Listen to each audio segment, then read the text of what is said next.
everyone, it's Sandy Chong here from the Australian Hairdressing Council, and I have a special guest to chat to today, and it's Catherine Giuliano. Now, Catherine is from One Music, and as a salon owner, for 38 years, I always paid for the right to use music in my salon. And I've always believed that anyone who's creative, and if you're using, of course, their property, their intellectual property, then yeah, you should pay. So we're going to have a chat to Catherine about the fees and, when we do pay One Music, well, where do those fees go and how do they work that out? And we're also going to talk about a survey that we're going to send out to everyone who's in our industry. So hi, Catherine. Thank you so much for having a chat with the Australian Hairdressing Council and our industry. Hi, Sandy. Thanks so much for having me. Pleasure to be here. Great. Thank you for coming along again. And of course, the one question that comes to us from the industry is, well, how do you work these fees out? Do the artists really get paid? And who is getting paid anyway? Is it the person who sings the music? Is it the ones behind the scenes, the one that wrote the music? But anyway, I'll get you to explain it because I know you do that so well. Yeah, great. So One Music is a joint initiative between two music rights societies or organisations. One is called APRA and it represents songwriters. So, we represent, and then the other one is PPCA and they represent the sound recording, which is the performing artist. Or the recording artist, and often they're not the same people. They can be, but often they're not. Like Kylie Minogue doesn't really write her own music. She has her own writers, but she is the recording artist. So there's two rights in the Copyright Act. So One Music represents all of them across the world, most of them, I've got to say, probably not all, most across the world. And so when someone uses their music in public, there's a number of rights in the Copyright Act, but one is the public performance.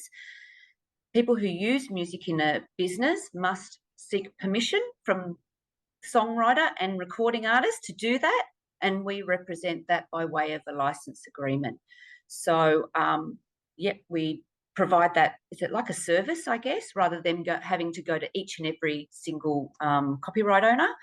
And where the music goes is the 1001 question is we use, at the moment we use, it's called analogous method. So we don't ask hairdressers to send us every single set list, every single song that they play.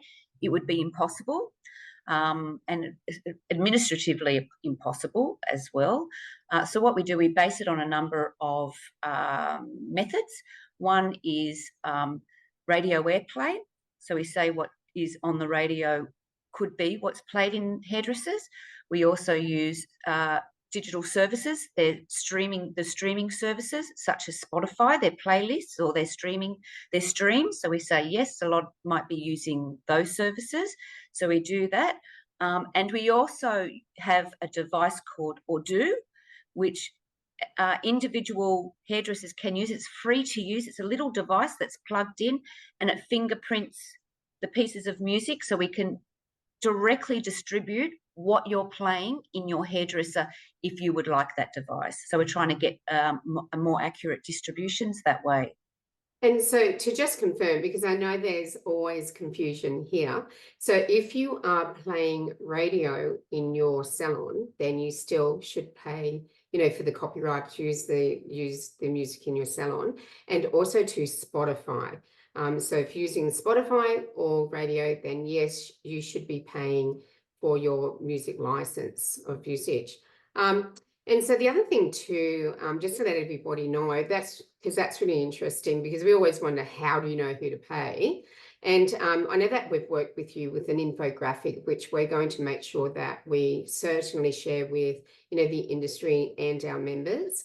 And the other thing too is we're going to distribute a survey because that will be about the fees and, how we can make sure that we've got fair fees for our industry as well. So it's been really helpful working with One Music and knowing how well One Music has actually worked with us as well. We've been really grateful. It's really great. I'm looking forward to get the message out there and get the information back, the feedback back to see how it's going. And to see if there's better ways of doing things. It's always good to have a look and review. Yeah. Great. Well, thank you for the quick chat, Catherine. And to everyone who's listening, if you do have any questions, then definitely direct them to the Australian Hairdressing Council, and we'll make sure that we, contact Catherine and get some answers for you. So if you have any concerns or anything like that, then by all means contact us at the Australian Hairdressing Council, and please fill in the survey too, because then we'll know, just what, just how you feel about the fees. Is there a better way that we can do the fees? Is there a better way that we can communicate? And we'll make sure that the infographics are actually on our website as well, and that we'll share that with you. So thanks again, Catherine. You've always been really informative when it comes to copyright and music and our creatives in your industry, and why we should be paying fees for the right to use music in our businesses. Thank you. Thank you to everyone.